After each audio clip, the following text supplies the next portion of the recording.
Welcome to Stuff You Missed in History Class, a production of iHeartRadio.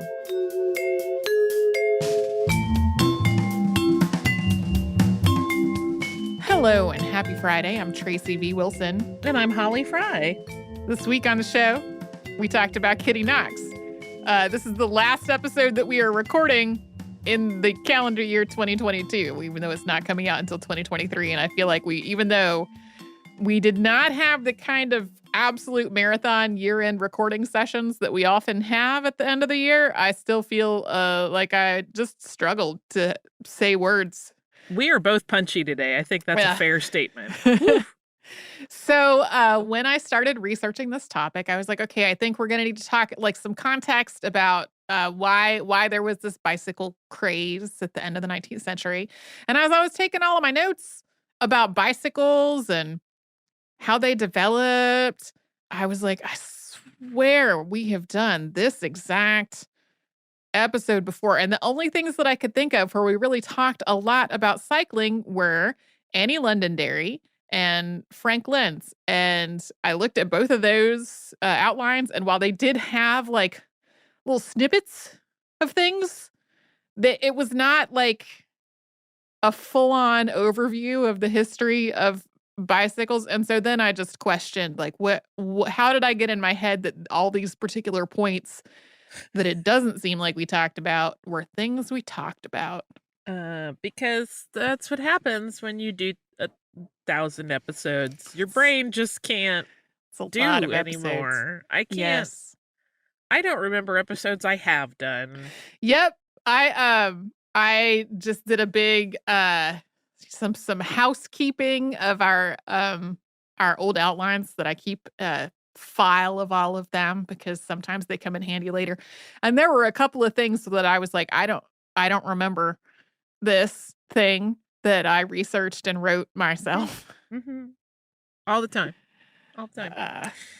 It's too much. My brain is tiny. Yeah.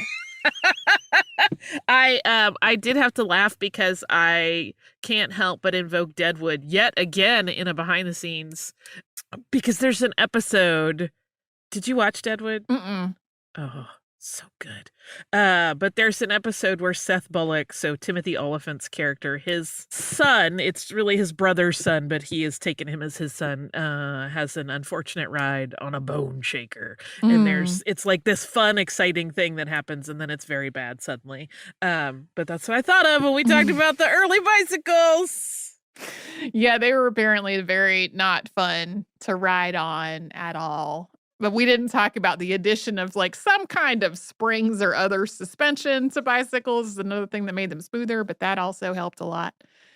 For some reason, I had never quite grasped why penny farthings were designed the way that they were. And then I was like, oh, that totally makes sense. Mm-hmm. And when I was talking to Patrick about what I was researching, he was like, are you going to talk about why those bikes had that really big, weird front wheel on them? Because they looked so silly. And I was like, in fact, we are. And I'm glad I'm not the only person who had never really thought through why they would have been built that way.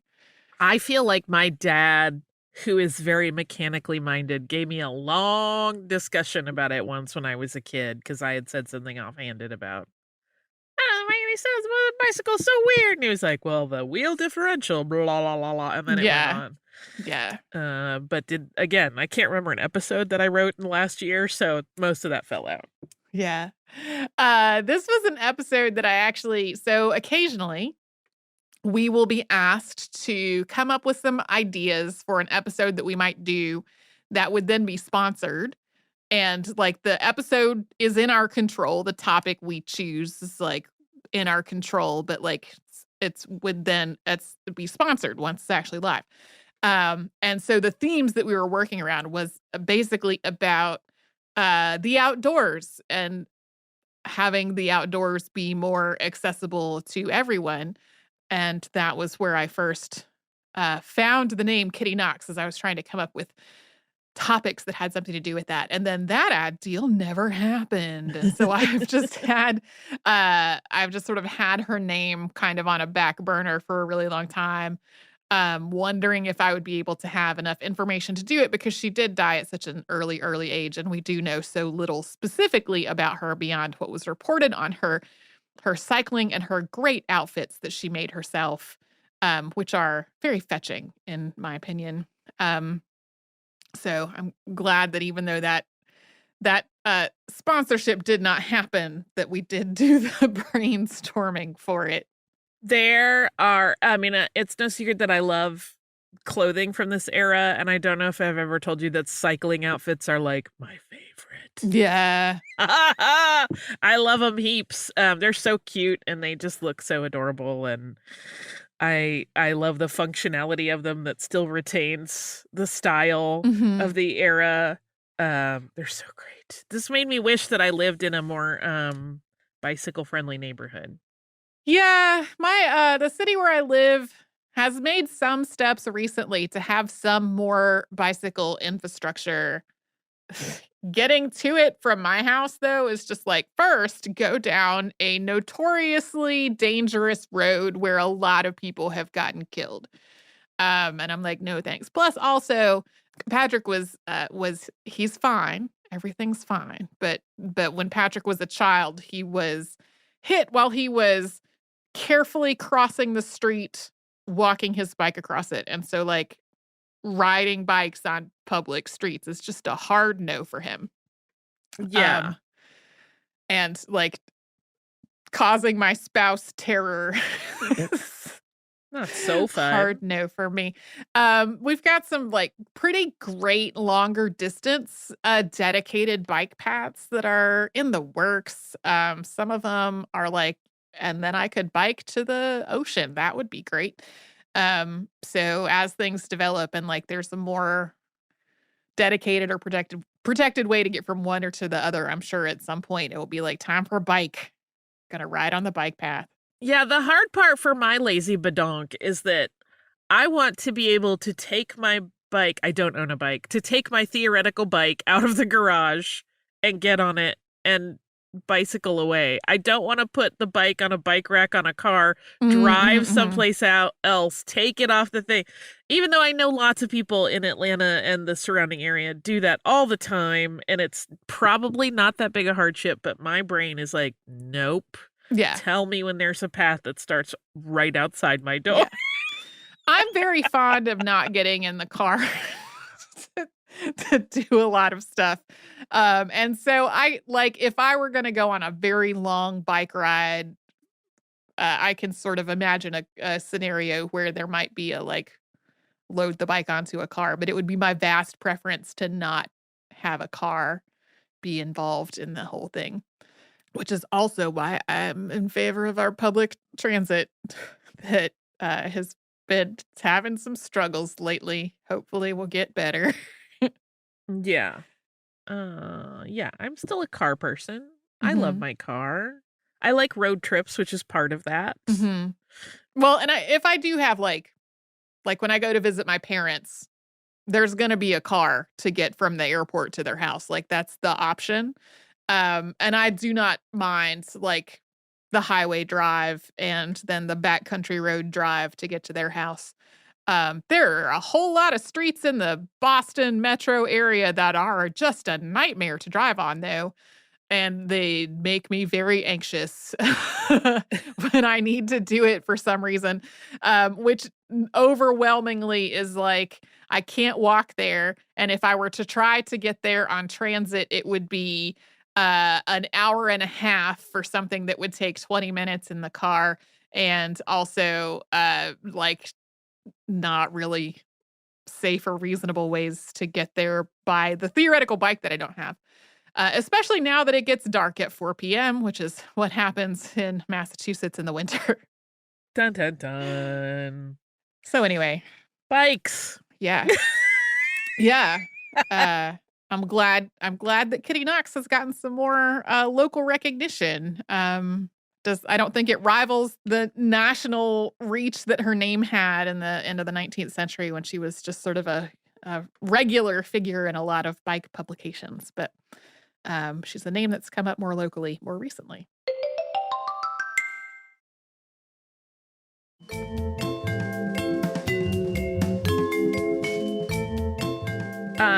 we talked about the Hume and Hovell expedition this week, which tickled my fancy because I came across it as someone mentioning it in a group of explorers who were ill-tempered. Mhm. And it's interesting to see how both of these men have been characterized over the years. Like, for a long time, if you read earlier accounts, they tend to favor Hovell, I think because he was older and like a more Mhm. established dude. And then over the years, the tides have kind of turned, and now Hume is really the one that most people recognize as being the leader of the whole thing, and really the person whose knowledge their success hinged on. Although I also think most of them acknowledge that he definitely had an ego, and like their two personalities were not great together, obviously. Mhm. Yeah, it's sort of I kept thinking about our episodes on Shackleton. Mm-hmm. And how this didn't necessarily work out all the time, but sometimes he was making decisions based on, can these men get along? Yeah. And if he thought somebody was going to cause a big problem, whether the problem was going to be like, if I leave this person here unattended, they're going to cause a problem, versus like, is this group together going to be a problem? Like, trying to make sure. Yeah, the group dynamics of something like that are important, right? You are alone with these 7 other people in this case, Mhm. where you have to depend on each other and you have to trust each other, even if you are mad as hornets at one another. That's a lot to go through. I mean, I think it's a miracle they all made it back. Mhm. We didn't talk about it in the episode, but all of the men that went with them, with the exception of one, I think, I'm going from memory, so lived quite a long time after that. I think one of them died a little bit earlier than the others, but like I know, I think it was Henry Angel. His conviction was taken off the books, essentially. Like, he was released from his sentence, Mhm. and he actually did additional expeditions with Hume. And like the others had various, like one opened a hotel, one got married and had a bunch of kids and lived on a farm. They lived to a pretty good old age, which I'm always startled when that happens after someone has been through something like this, which I would presume could have potentially long-lasting impact on your health. If you are malnourished for 4 weeks, like that's a long time. And these Right. guys were out there for 4 months traveling, not always getting great meals. So that always seems like kind of a miracle. Yeah. Um, there are a few interesting notes. I didn't go into all of them. One, because some of the language is just blech, and I didn't want to constantly have to be rewriting it. About their interactions with Aboriginal and Indigenous people. There were a few that were really interesting. One was that none of the Indigenous people would drink the water from Lake George, Mhm. but their team did, and other colonists had, and never had any issue with it, and they could never figure out what was going on there, why the Indigenous population was like, no. They never figured it out. There is a very fun story, though, where Hovell noted he wrote a lot. His journals are prolific. Even on their very worst days, when he seems like he has had the worst day of his life, he writes just pages and pages and pages. And a lot of it is about how great he is. But he noted in many cases, like, that I think the natives have seen us. I can see smoke from their villages, but we didn't see them. But I'm sure they saw us. And then there are instances where that was confirmed by later expeditions who ended up talking to Aboriginal communities, and some of them had very clearly seen Hume and Hamilton and would act out like their caricatures of those men, and they were apparently uncannily accurate, so they had watched them for a while. Oh, that sounds great. I never saw anything that indicated that they acted out any of the fights, but I wish that could have been the case. Yeah. But most of them apparently really loved to mimic Hume because he carried his gun as he went, and he had like a very a very confident and kind of blustery walk about him. Mhm. And so a lot of them like to do that, and they thought it was hilarious, which I think is very funny. There were a couple other stories I didn't include. There's one on the way back. They were hustling, and at one point, Hume's horse, which was a mare, got bit on the nose by a snake Oh, and no. was very, very sick. But they all recognized that she was like one of their most valuable animals. She could handle rough terrain. She kept her cool. She didn't startle easily. And so they basically gave up almost all of their remaining meds that they had to treat her. And the men took turns walking her all night because if she settled down and went to sleep, they were scared she would die. Oh, no. But she survived and made it back with all of them. Wow. But that just seems like a harrowing, veterinary emergency to be out in the middle of Yeah. nowhere and not know what to do.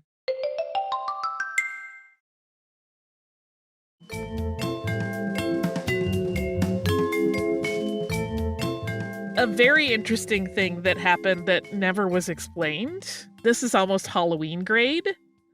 As they were leaving what they thought was Western Port, but was not, but as they were leaving to start their return trip, all of them except for Hume heard what sounded like a cannon shot.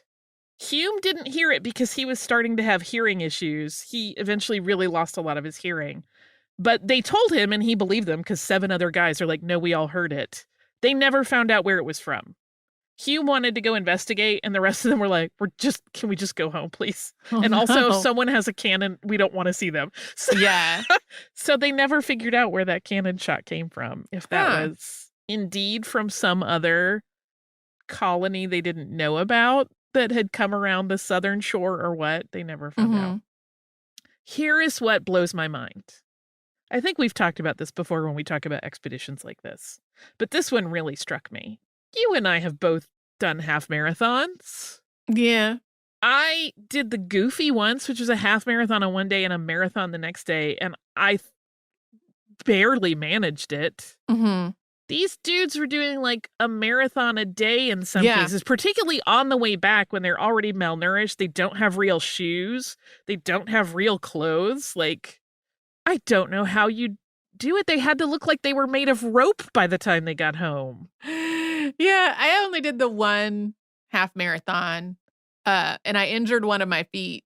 It was not clear that I had injured myself until, like, the next day, really. Like, I finished the half marathon with no problem. We talked in a behind the scenes recently about, like, me following a bunch of thru hikers on TikTok who were doing, like, the Appalachian Trail or the Pacific Crest Trail or whatever, and I was astonished at how many of them were doing, like, 20-mile days every day, which is almost a marathon every day. Yeah. And I don't know, it was just baffling to me, the being able to keep up that number of miles. Yeah, I have Every day. similarly. No, I mean, I have to laugh. I will invoke my BFF Dawn, who after I did the marathon, she had texted me a couple days later, like the next week, and she was like, I just drove 20 miles and I was thinking about how long it was. And then I thought, marathons are 26. How do people do that? I Yeah. was like, yeah, I don't know. I don't know how I ever managed it, but I don't think I could do it again. I couldn't do it Yeah. right now for sure. I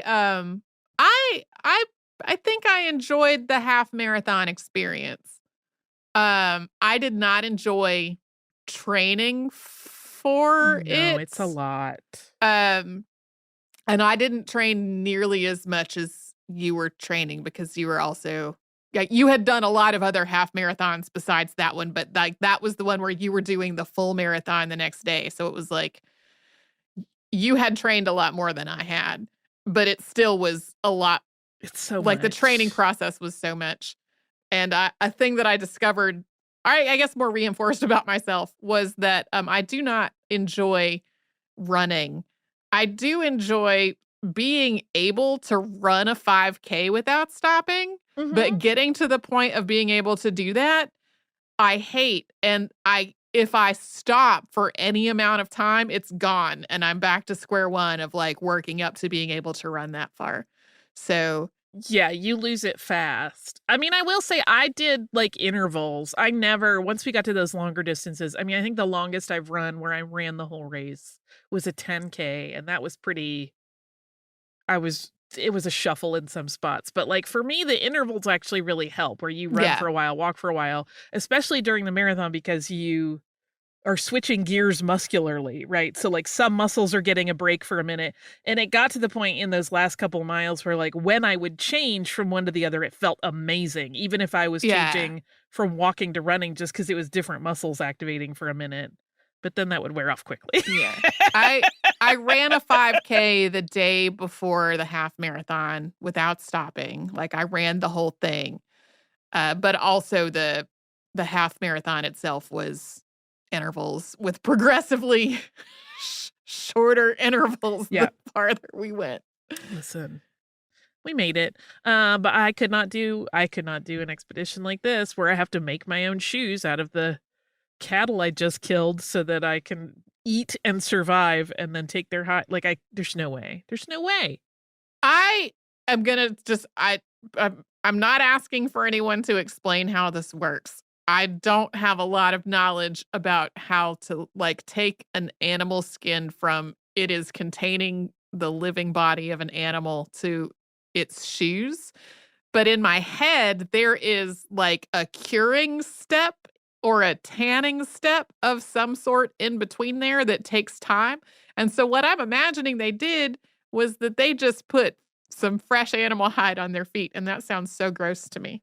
The short answer is that there's a lot of scraping involved to get just to the hide. And then I think you can do a quick salt cure in desperate times. But in any case, I would not want to walk any amount of distance in shoes that I just made out of an animal hide. Like, I wouldn't want to walk to the mailbox, not because like of any grossness, but just because like there's no support. Like, again, obviously we live a very cushy life. We have all kinds of technology that makes all kinds of shoes. Yes, barefoot runners, I know you're out there. But like for me, that's a nope-a-lope. That's not, Yeah. I need more support and cushioning than that. So in summation, don't go on a big expedition without people that you really know you adore and get along with and have a good temperament to complement each other and not get in a screaming match where you threaten to cut the tent in half. And also, we're not cut out for this. I mean, by the time we do a very cushy, like 7-day trip somewhere, I am ready to go home. Just because I'm tired and I want to lie down for a while and not do anything. No such option when you are trying to get home with like racing your rations, essentially. Terrifying. Right. Terrifying. If this is your weekend coming up, I hope you don't have to, undergo horrible misery just to get your meals and transportation handled. I hope you have lots of rest and relaxation on the books. If it's not your weekend, I still hope you find some rest and relaxation and that maybe something delightful happens. Just always hope that for everyone every day. We will be right back here tomorrow with a classic episode, and then on Monday we'll have a brand new one, and Wednesday too.